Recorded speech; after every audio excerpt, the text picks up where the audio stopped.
These are Nebraska corn farmers. They work in acres, not hours, harvesting the energy and climate solutions the world needs. Tomorrow's soy industry depends on the actions we take today. The future is here, and the time to move is now. Market Journal Television for Agricultural Business Decisions is a presentation of the University of Nebraska-Lincoln's Institute of Agriculture and Natural Resources in partnership with the Nebraska Rural Radio Association. Promotional support provided by the Nebraska Farmer Magazine and partial funding provided by the Nebraska Soybean Board and the Nebraska Corn Board.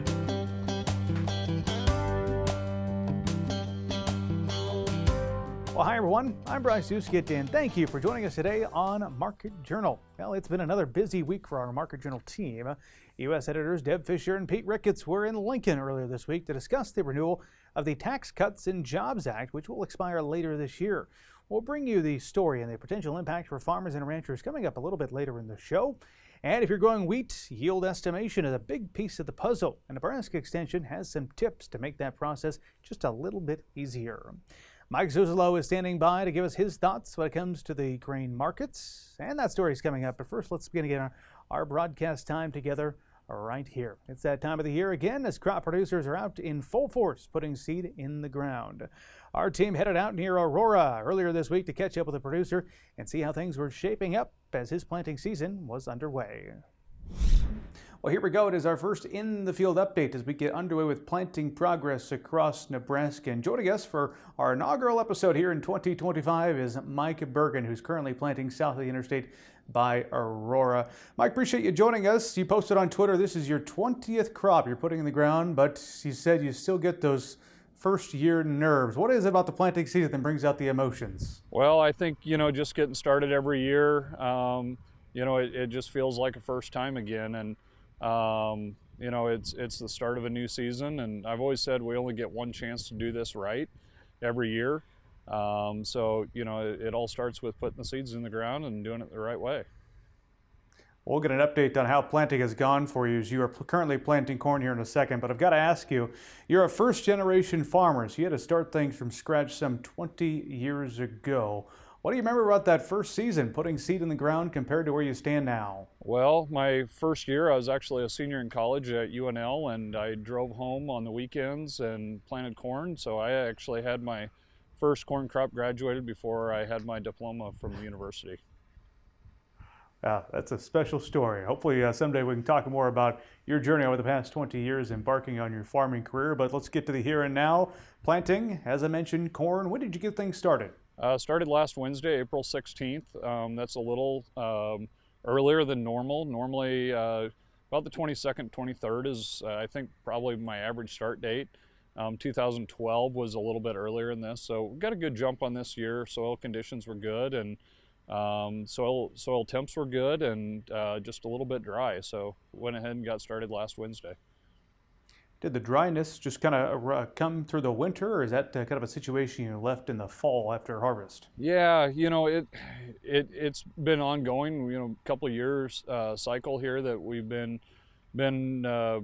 too familiar with the drought monitor map, and started late last summer, and last spring obviously was really wet, and planting seemed to drag on for a long time. But going into summer, had a full season of irrigation, and then harvest, and I think caught one rain was it last fall, and then dry up until the March 19th blizzard. Yeah.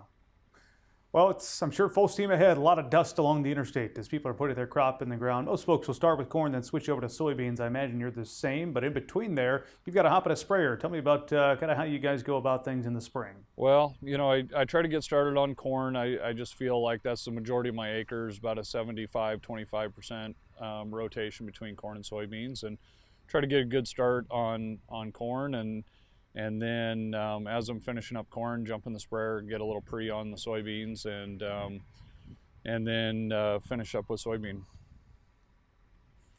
Well, let's go back to where we began this conversation. 2 decades under your belt now in production agriculture. How have you seen technology inputs or perhaps even mind shift or a mindset shift when it comes to putting seed in the ground, getting underway with planting 2025? Yeah, absolutely.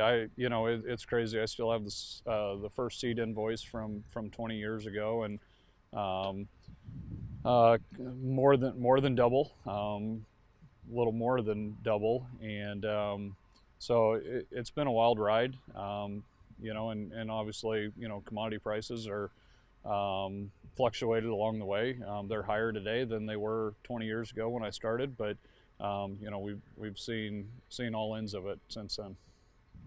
Mm-hmm. Well, finally, anything new you're trying this year on your farming operation? You know, trying some new technology within my deer planter. Some seed treatment options, a little bit different.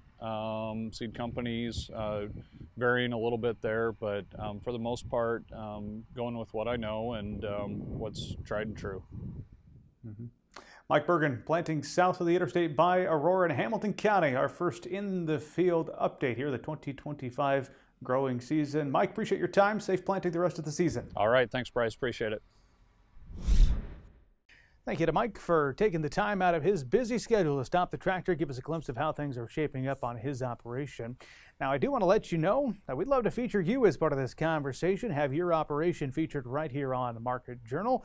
So we'd love to hear from you and learn about the conditions where you live. So over the next week, I'd like to encourage you to shoot us an email. It's a simple one to write down. It's marketjournal.unl.edu. Go ahead and send us some pictures, give us an update on how planting's going, and of course, let us know your location. Farmers have long relied on tried and true methods like counting wheat stands and spikes to gauge early or mid-season crop productivity. But those methods, they can be time consuming and don't always fit with today's high yielding wheat varieties. Now new technologies such as image-based tools and spectral reflectance techniques are helping producers estimate yield more quickly and accurately. Market Journal's Mike Straub has this story. Estimating wheat yield during the growing season is crucial for farmers to make informed decisions on inputs, harvest expectations, and marketing strategies. Any of us that are involved in farming would like to know the future. Is it going to rain? Are we going to have major storms? So yield estimation helps us make decisions, right? And the earlier we can make some of those decisions, the better. And decisions that we may make on a wheat crop would include, do I want to do an additional top dress of fertilizer? What can I expect, to start making some marketing decisions ahead of harvest. And again, we can't predict yield absolutely, but if we can get a better handle on what we can expect. Recent research suggests that new technology-driven methods provide more accurate and efficient alternatives for yield estimation. NDVI, which measures plant health through light reflectance, and FGCC, which analyzes the green canopy cover, have shown strong correlations with final wheat yield. Traditional methods are going out in the field. Good farmers, can tell a good stand versus a poorer stand. But on a quantitative fashion, you can go out and you can measure how many plants you see in a given area. As it gets closer to harvest, once the heads are emerged, you can measure the number of heads and then scale that up in anticipation of what that looks like at harvest. Again, this assumes that you don't have a giant hailstorm coming through or what have you, but those are some of the more traditional methods, and there's actually a UNL NEB guide on using some of those methods. This was a research project led by one of our MS students, Maria Ciencia Wakefield, who has now gone on to her professional career. But we went through and we used those historical methods. So taking stand counts early in the season, counting the number of heads and tillers. And then we also collected with a Green Seeker handheld device, we collected NDVI data. So that is basically how green and how healthy is the leaf tissue. And then we also looked at, there's a smartphone app, you can put it on your cell phone.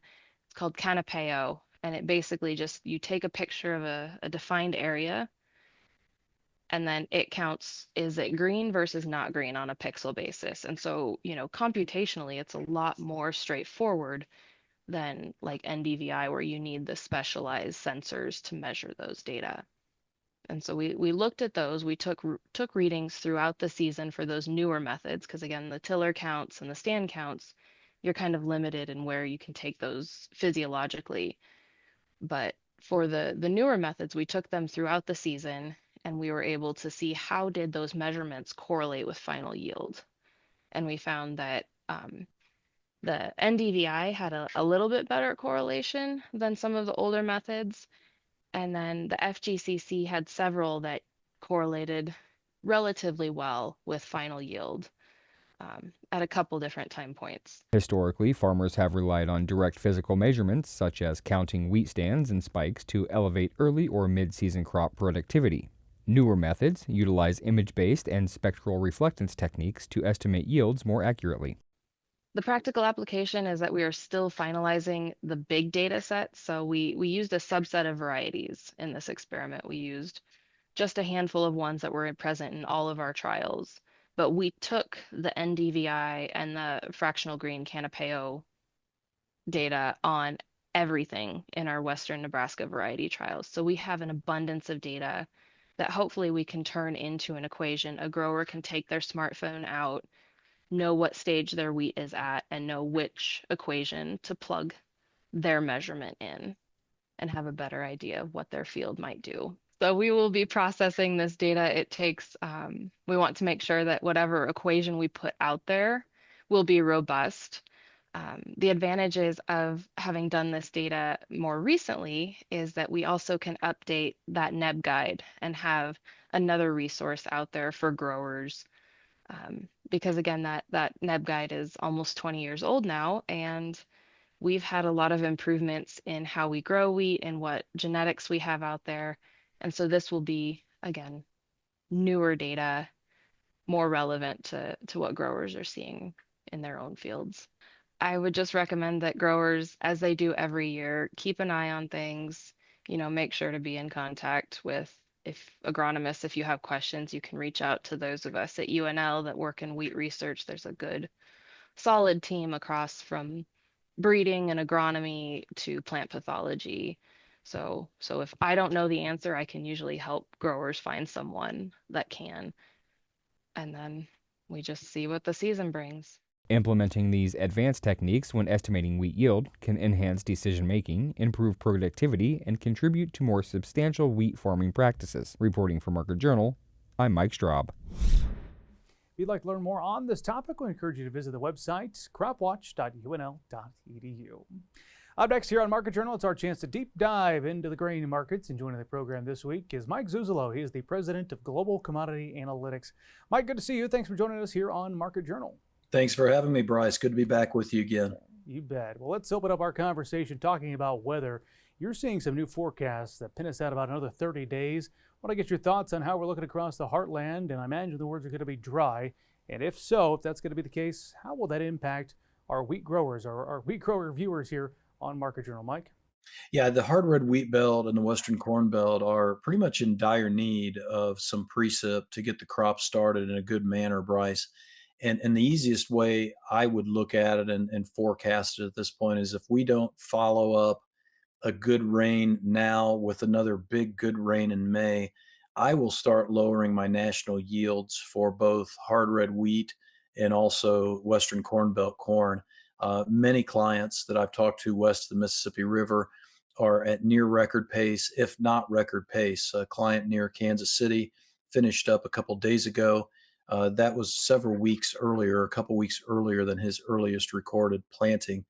So he's really run hard. We need a drink. And I think this is where the trade, kind of like what we've seen in wheat all year long, looking more at the demand side, looking more at other factors, essentially betting on the come that we won't have a drought. But I would suggest to the audience and the listener that we could see, I think, some real significant price premium injected into corn and wheat both if we don't not only not get these rains currently as we get to the end of April, but if we don't see something by the first half of May. I have to imagine that's going to create kind of a volatile opportunity for those two markets in particular you're talking about. We get a weather forecast says we should get some rain, we miss it, and the market's going to go up and down accordingly. Is that fair? Yeah, it is. And I think you bring up a huge point. we've got a real disparity between the futures market and the cash basis in many locations. It's not far away that we can find an 80 under or a dollar under even for new crop bean basis right now at this stage of the planting season, Bryce.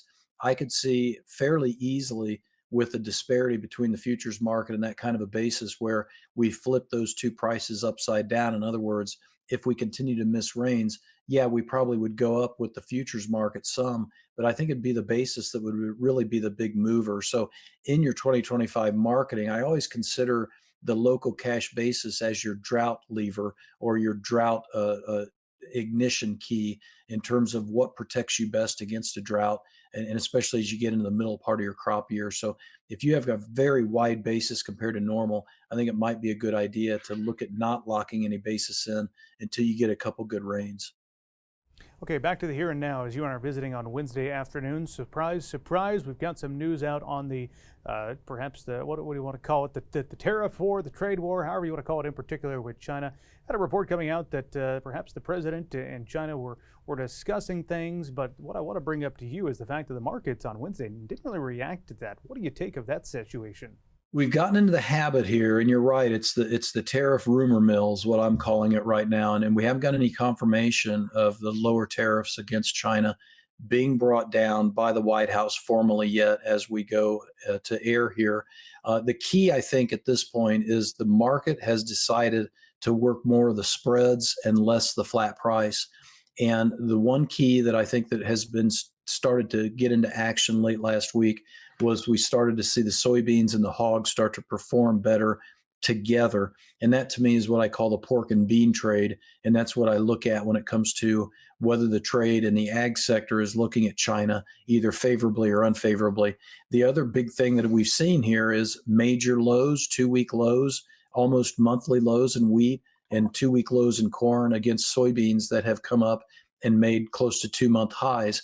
I guess, Bryce, at this stage, if those rumors are confirmed and we ratchet down the trade tensions with China, I'd be very disappointed if the lead month beans didn't break through 1050 on this week's close and bring us into some new highs, because we really need some flat price action here in these markets, especially if the corn and wheat are looking tired, we're getting planted, and the trade's ignoring this weather. Okay, let's go from grain to livestock. Get a cattle question in here. There's a lot of miles, Mike, between the Sandhills pasture and Wall Street, but they do have a pretty close relationship, cattle and Wall Street, that is. Tell me more. The key this week has been that relationship is back in full force, and it's nice to see, because with the Wall Street bounce, we've made new record highs on Wednesday in the fat cattle market. Now, interesting to note, I think this could be very important now that May feeders are lead month futures and we've lost the April contract and we're about ready to lose the April fat cattle contract, Bryce. Seasonally, it gets a little bit more difficult to rally into the early summer, and usually a 30 to 45 day pause could be in the making, or a long liquidation or pullback, however you want to phrase it.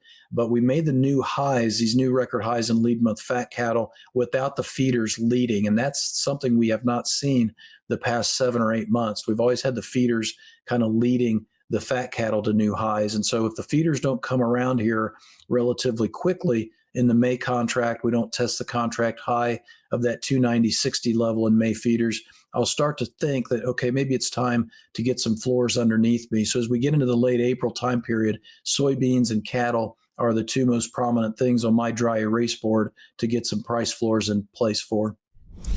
Appreciate Mike joining us this week on Market Journal. Lots of things to talk about. I'm sure that'll be the case next week, as Darrell Peel from Oklahoma State University will join us to dive into the cattle markets. Hope you'll tune in for that conversation. The Bovie wildfire in 2022 may have destroyed the physical state 4-H camp at the Nebraska National Forest near Halsey, but the 4-H camp experience in Nebraska lives on each summer at other sites across Nebraska.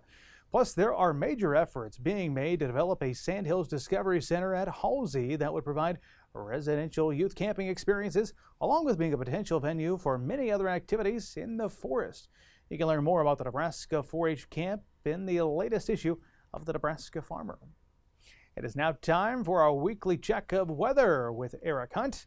Eric, over the past week, we've had chances of rain for lots of us across the state, with just some of it falling.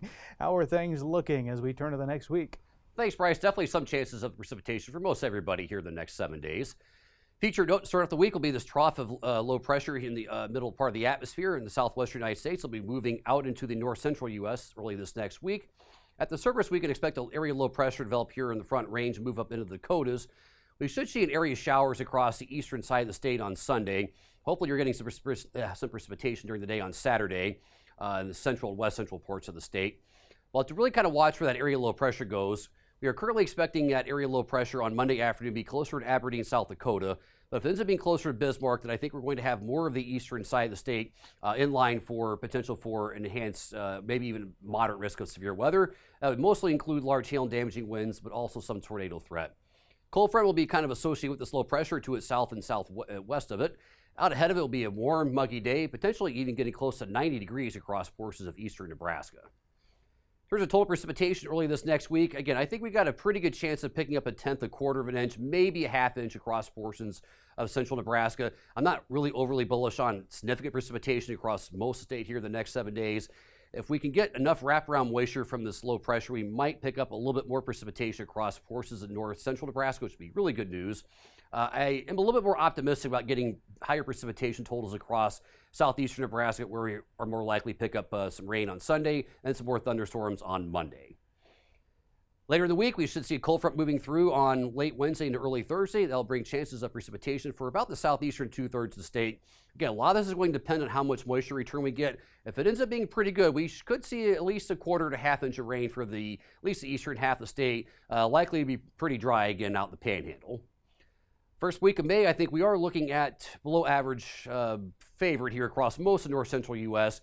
I do think there's going to be a chance of getting some moisture in here closer to about May 6th or 7th. But I think there's going to be at least a 4 or 5 day window in here of pretty dry conditions across this entire state and the region starting about May 1st. Temperatures likely to be above average for the first week of May. Again, I don't think we're looking at record heat likely here, but I think we were probably talking about a lot of days of temperatures in the 70s, maybe even the low 80s. Not going to complain about that. Precipitation here the last week. We did have some pockets of southeastern Nebraska pick up some heavier amounts of rain late Wednesday. Again, this is through early Thursday morning. But for the most part, though, most of the state has not picked up any meaningful precipitation here in the last 7 days, which is quite unfortunate. Soil moisture percentiles, again, very, very low here across most of the entire north central part of the country. We do have a statewide burn ban that was issued by Governor Pillen this week. And again, so some of the areas where we've had the fires this week up around Brown County, soil moisture percentiles are very, very low. We did see some degradation in the drought monitor across portions of Valley, Garfield, and Wheeler counties and the southeast quarter of the state. The soil temperatures right now across the state, generally speaking, in the 50s to low 60s, and the temp and precip around it for the week ending April 19th, 2025. Back to you, Bryce. Alrighty, thanks for that update, Eric. Well, happening earlier this week, Senators Deb Fischer and Pete Ricketts made a stop in Lincoln to talk about the possible renewal of the Tax Cuts and Jobs Act set to expire at the end of this year. Also known as the TCJA, this legislation has provided some tax relief for ag producers since it was first passed back in 2017, and now its future could have a big impact on farm and ranch operations across Nebraska. On Tuesday, Senators Ricketts and Fischer stood alongside Mark McCard from the Nebraska Farm Bureau to call on Congress to renew the Tax Cuts and Jobs Act. Senator Ricketts said that since this law was passed, wages have gone up and more than 6 million Americans have been lifted out of poverty. 80% of our farms and ranches are family owned. And so when the Tax Cuts and Jobs Act was passed, that had a tremendous impact on our farm and ranch families. We talked about some of those things already. Bringing down the tax rates for middle income earners, doubling the child tax credit, and importantly, doubling the exemption for the death tax. That meant that half as many of our Nebraska farm and ranch families were going to be impacted by that death tax, thus making it easier to pass along that family farm or ranch to the next generation. And as Mark McCarg was just saying, we have many, many ranches and farms in the state that are in their third, fourth, and going to Now, when Senator Fischer took the podium, she stressed that failing to renew these tax cuts could result in a $4 trillion tax increase on American families, including farm and ranch families, starting in 2026. Congress has to come together and make these tax cuts permanent.